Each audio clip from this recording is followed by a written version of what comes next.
भारत के विशाल और प्राचीन जंगलों की गहराइयों में एक ऐसा जीव रहता है जो शक्ति, संतुलन और गर्व का प्रतीक है। ये भव्य प्राणी रॉयल बंगाल टाइगर के नाम से जाना जाता है, जो भारत का राष्ट्रीय पशु है। ये केवल एक शिकारी नहीं, बल्कि भारत की समृद्ध वन्यजीव विरासत का प्रतीक है।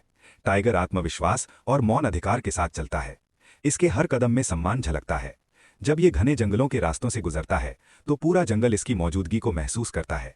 शांत, केंद्रित और सतर्क, ये टाइगर सौंदर्य और शक्ति का अनोखा संगम है। चट्टानी इलाकों पर गर्व से खड़ा होकर रॉयल बंगाल टाइगर अपना प्रभुत्व दर्शाता है।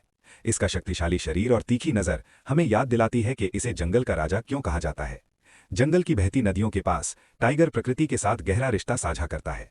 पानी में इसकी परछाई सौंदर्य, गरिमा और कच्ची शक्ति को दर्शाती है। जब टाइगर पानी पीने के लिए रुकता है तो मानो समय थम सा जाता है।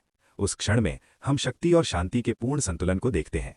खुले हरे मैदानों में टाइगर निडरता और स्वतंत्रता के साथ चलता है। ये केवल एक चाल नहीं, ये स्वतंत्रता और गर्व की अभिव्यक्ति है। ऊंची घास में छिपकर टाइगर अपनी बुद्धिमत्ता और रणनीति दिखाता है।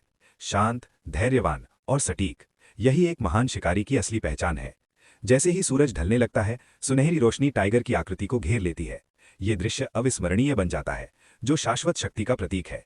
सांझ के शांत पलों में टाइगर बिना किसी भय के अपनी यात्रा जारी रखता है, अपराजित, अडिग, अटल। चांदनी की हल्की रोशनी में इसकी आंखें मौन अधिकार से चमकती हैं। ये याद दिलाने के लिए पर्याप्त है कि ये जंगल का संरक्षक कभी विश्राम नहीं करता। रॉयल बंगाल टाइगर केवल भारत का राष्ट्रीय पशु नहीं है, ये एक राष्ट्र का गौरव है, जंगली प्रकृति की आत्मा है और प्रकृति की शक्ति का जीवंत प्रतीक है। रॉयल बंगाल टाइगर, भारत की शान।